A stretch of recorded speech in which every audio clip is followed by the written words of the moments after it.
Okay. Yeah, maybe in a minute.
Good afternoon, everyone from Frisco, Texas, as we are going to get started with our first press conference leading into the 2022 FCS Championship game. We'll have North Dakota State first. That'll start in about 3 minutes with their head coach, Matt Entz. Just a couple reminders. You will be able to ask questions. What we would like everybody to do is if you have a question for our coach, please use the raise your hand feature and I will call on you. And then once we turn your mic on, we would like you to please give your name and your affiliation before your question. Once you ask your question, I'll go ahead and I will remute your microphone at that time. So once again, we will get started here in about 2 minutes with our very first pre-championship game press conference with North Dakota State head coach Matt Entz.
Good afternoon, ladies and gentlemen, and we welcome you to Frisco, Texas, in the Toyota Stadium for the 2022 FCS Football Championship pre-championship press conferences. My name is Jim Powers with the NCAA, and I'll be your moderator for our press conferences today. Once again, if you are joining us virtually, We thank you for being patient while we pivot and make sure our coaches are accessible in a lot of different forms. But we also are asking that if you have a question, please use the raise your hand feature, and I will call on you. Once we call on you, we'll turn your mic on, and then we ask you to please give your name and affiliation, and then ask your question. Once your question's done, we'll go ahead and we'll mute your microphone once again. So we are going to get started here, and it's my honor to welcome North Dakota State head coach Matt Entz with us. And, Coach, congratulations on a terrific season. We'll let you open things up with some opening remarks on your return to Frisco. Appreciate it. Thank you very much. Really excited to be here. We're really excited to be back in the Frisco, Texas area. A lot of great memories have been created here. Our team is very appreciative of everything that the community of Frisco, the organizers of this game, the NCAA, have done to make this a seamless trip and one that our players will remember for a long time to come. Playing a very good football team, Montana State. The minute we turned on the film, they got our kids' attention. They got our kids' respect right away. We've played them a few times in the playoffs in previous years. We know they're very talented. We know they play hard. They want to run the football. They want to play great defense, very similar to ourselves. And it's going to be a challenging day for the Bison, and we need to be at our best for us to have any sort of success. We're as healthy as we're going to be right now. We're really looking forward to having everyone. I know our last game, the semifinal game, we were short a couple offensive linemen. Both of them will be back. Christian Watson, we anticipate, will be playing for us tomorrow. Looking forward to that. But having all those people back doesn't mean anything if you can't execute and be efficient with the football and play well. And that's our number one objective. And had a great walkthrough this morning. We have another little team activity / practice this afternoon. And we're getting excited. We're getting real excited about getting to tomorrow and look forward to it. With that, I'll open it up with some questions. Absolutely. We'll open it up for questions. Once again, if you do have a question, we ask you to use the raise your hand feature, and we'll start off with Eric Peterson. Eric, your mic is hot. Go ahead. Hey, Coach. Another injury front is a guy like Dominic Ganella. Do you anticipate him being ready? And then if Christian Watson is available or does play, what does he add back to the offense? Dom Ganella will be dressed tomorrow. Had that ankle injury late in the season, so he does add a little bit of depth to the running back room. Well, I think, both offensively and special teams, Christian's going to add a huge. He's a dynamic player. He's one of the best receivers in mid-major football. He's going to give us a deep threat. He's going to be able to get in and out of breaks. Special teams-wise, he'll be back there returning kicks as well. I think we got to find ways to be creative, get the ball in his hands, because he does have game-breaking speed. He has the ability to generate those explosive plays that you want to have offensively. We'll next go to Ross Uglum. Ross, your microphone is hot. Go ahead. Coach, you mentioned that these guys garnered your players' respect kind of instantaneously. The last two times North Dakota State's taken on Montana State in the playoffs, there have been pretty significant margin of victories, for NDSU. What is Montana State doing better that you guys have seen on film? Where have they improved to get to this point? The first thing that jumps out at me, Ross, is defensively. I think they're playing at a different level. A lot of familiar names. You can see a lot of development, a lot of growth has happened since then. I think what they're doing defensively, a lot of single high, 8-man spacing, one back, one gap type of fits, but very sound in their fundamentals and schematically what they're trying to accomplish. They create takeaways. They get the ball back to their offense. Offensively, they're doing a great job, especially with the addition of the quarterback run game and a lot of the gap scheme out of it. They're going to force you to have to maybe water down some calls, but you have to be really precise in some of your run fits and from a defensive standpoint to be able to get them off the field. And it's going to be challenging on both sides of the ball. They got really good players. Brent's done an unbelievable job coaching this group up, and he's done an outstanding job getting them to believe in maybe some new things that they're trying to accomplish, and they're seeing the benefits of it. Next, we'll go to Jeff Kolpak. Jeff, your microphone is hot. Go ahead.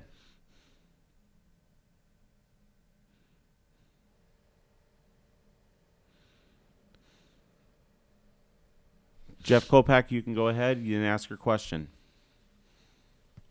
Hey, Matt, is the alum thing going on this afternoon? And if so, how important is that for your players? It is this afternoon. We are going to have a number of former players and alumni that will be with us at practice today.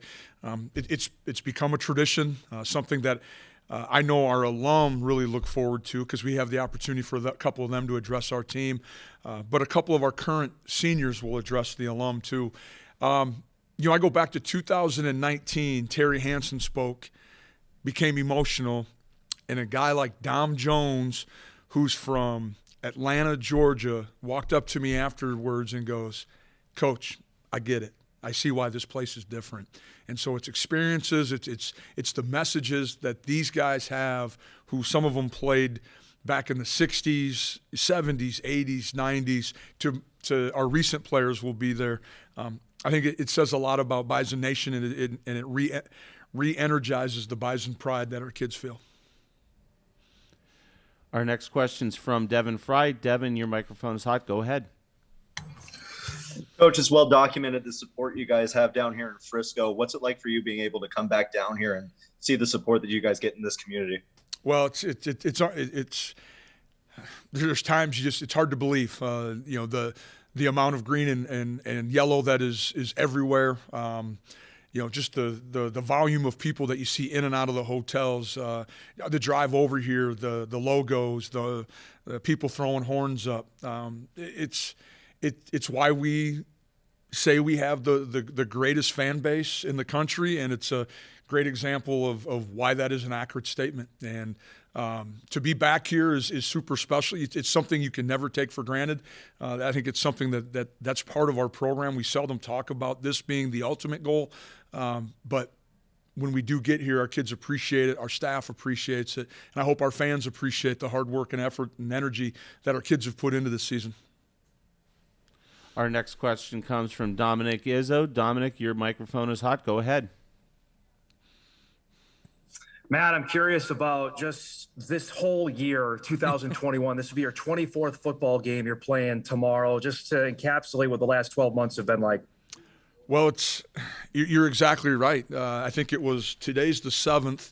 I want to say on January 4th, we officially have been practicing football for a year. You can say what you want about the summer months, but you guys have been around our program enough to know that our summer is pretty highly organized, a lot of energy, a lot of development goes into it. So very little amount of time off for our players. We made some adjustments in the spring to try to make sure that we were going to protect the fall. I think I wouldn't change any of the things that we did or how it worked out. I think this was for the betterment of the program, the way we did it. It's going to give us legs moving forward as well. But kudos to our staff, our medical personnel, and especially to our players for handling this. When you have to test, we had our last test Wednesday before practice in Fargo, and if you're a senior and you still had a test, you're putting everything. Your career is coming down to a test. If you get a go or not. And it created some stressful situations. It created some probably heated situations within our program. But again, our players handled it very maturely and professionally along the way. Once again, if you're just joining us, if you'd like to ask a question to North Dakota State head coach Matt Entz, please use the raise your hand feature, and we will call on you when it's your turn in the rotation. We'll go back to Ross Uglem. Ross, your microphone is hot. Go ahead. Coach, people kind of, I guess, describe your game against ETSU as kind of a look in the mirror because you're going to get a chance to defend some under center stuff, some stuff that you guys run. How much common game plan is there between you and Montana State? Obviously, Coach Vigen having been the offensive coordinator here, Coach Banks having played here. How much North Dakota State is there at Montana State? From a schematic standpoint, there's a little bit quarterback run game wise. I think that's an area that's probably grown quite a bit since Coach Vigen was at NDSU. I know when Brock was the quarterback here, they got into some of that, but I think we've kind of expanded upon that. But you do see some similarities there, trying to utilize the quarterback as an extra player. From a defensive standpoint, I think the things that being a defensive guy myself, that I really appreciate is how hard they play, getting to the football, as a team, understanding perimeter fits. They're a big cover 3 team, single high, play a little bit of man coverage, some internal pressures. But what I see from Coach Banks is we're going to have built-in adjustments in very few calls, but we're going to play really well, really hard. And I think that has been a system or a manner in which they can get through the big sky and play really good and be very effective. So I think it's more the intangibles that you see that are similar, the way their kids play, the energy that they play with, how they execute. They're very detailed. They're very disciplined. And that's what's going to make it a very challenging game for us. Next, we'll go back to Jeff Kolpak. Jeff, your microphone is hot. Go ahead and ask your question, please. Matt, you were a longtime assistant before becoming a head coach for the first time. Describe what Brent Vigen's done doing the same route.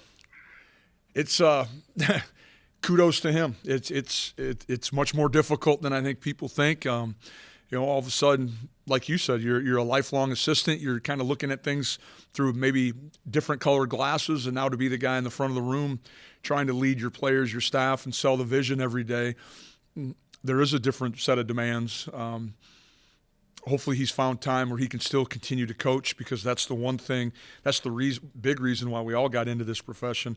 And unfortunately, with what we've had to deal with over the course of the last year and a half, sometimes that's the last thing that you get to do as a head football coach. And that would be my only suggestion I'd have for anyone. And I'm sure Brent and I will catch up tomorrow, but hopefully he's had the opportunity to keep coaching the kids on the grass at different times. Our next question will come from Eric Peterson. Eric, your microphone is hot. Go ahead. Coach, you mentioned about the testing before you took off. Has there been anything different on the ground in Frisco from previous years with the pandemic stuff, or has it seemed once you got there it's been pretty similar to the lead up? Pretty similar to the lead up. We've had a few less events that have traditionally been on our schedule that we haven't had. So we've tried to do more just team only events, trying to keep our group together. And so that way we can kind of create our own little, I don't want to overuse the word bubble, but just keep our healthy kids around other healthy kids right now. That's the only adjustment. But we tried to, like I said, last night we rented out Top Golf, and we were the only people there. And so that was a chance for our kids to get away from the hotel, get away from football for a little bit. And I truly got to see how bad or how good some of our football athletes really are. Our next question comes from Nick Cousins. Nick, your microphone is hot. Go ahead, please. Hey, Coach, with all the quarterbacks that have played in this game for NDSU, how have you seen Cam kind of deal with this week and the winter camp overall? He's been unbelievable. But he's a super mature kid. You have to remember, Cam has had a football probably in his hand his whole life. Coach Miller, very successful Iowa high school coach at Solon.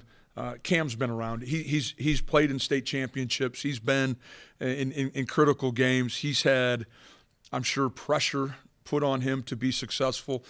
He's approached this game like all of them. He's very preparation based, trying to understand everything he can about our game plan, dive into our opponent, making sure he sees rotations, all the things we'd ask him to do in a week's time. He's now spread it out over 3 weeks, and I know he's super excited. And I anticipate he's probably heard from some of our former quarterbacks as well on how to handle this. And the thing we got to continue to talk to our kids is make sure, you're appreciating the moment as well. Don't take this for granted. This is an unbelievable opportunity that they've created. Once again, if you're just joining us, if you'd like to ask a question for head coach from North Dakota State, Matt Entz, please use the raise your hand feature. We'll go back to Eric Peterson. Eric, go ahead. Your microphone's hot. Coach, you talked about injuries and some players who are returning after long layoffs. What's the challenge of maybe deciding whether someone coming back is to provide depth or someone coming back is to kind of go into the role they had, prior to that injury? Well, there's a lot of guys that they're just – and then to be able to be back and help us, that means they've been practicing for a couple of weeks now. And so we have a pretty good grasp of how they can help us. Some are just adding some depth to some rooms or to some position groups. But, really, we felt like come the Monday, Tuesday, Wednesday after the semifinals, we were in a much better position with guys like Nash Jensen, Jalen Sundell. I mean, to get both those guys back. I mean, still continue to make sure that but I think both of them are full speed, and get Dom Ganello back, add some depth to that room. I don't know if we're going to count on him to carry the ball 15, 20 times, but I know he can get in there, and he understands protection still. He understands our run game, so it's going to be an added bonus to have him. And then his name's going to be found on some special teams as well. The queue is wide open. If there's anyone that has a question for Coach, please use the raise your hand feature. We'll give everybody a minute to see if there's any other questions. And we do have another question from Dominic Izzo. Dominic, your microphone is hot. Go ahead, please. A funny question. Is Coach Vegan allowed for the alumni gathering today? That would be kind of a unique situation. I'm sure Coach Vegan has a lot of other things that are on his plate right now. One, he's going to be on the mic here with you guys, so I'm sure he wants to. I'm sure he's going to balance his time and make sure he's doing everything for his team. But I know I anticipate him and I'll get a chance to catch up tomorrow. Any other questions for head coach Matt Entz? Coach, final remarks before you get ready for championship day tomorrow. Super excited that we're here, and thank you to everyone who's enabled us to get here. Most importantly, our players. Those guys have. There's been a lot of football over the course of the last year, but they've handled it the way you're supposed to. They've been very professional, very mature about it, and I couldn't be more excited to be the head coach at North Dakota State because of the young men that I get to work with every day. Outstanding, Coach. Thank you very much for the time today. We greatly appreciate it. You bet. Thank you, guys. Head coach Matt Entz from North Dakota State. Our next interview will be with Montana State head coach Brent Vigen. That'll be at 2:30, so we're about 28 minutes away from that, and it'll be on the same link that you've all received. So we'll step aside for a few moments, and once again, we'll come back at 2:30 for Montana State head coach Brent Vigen. Thank you.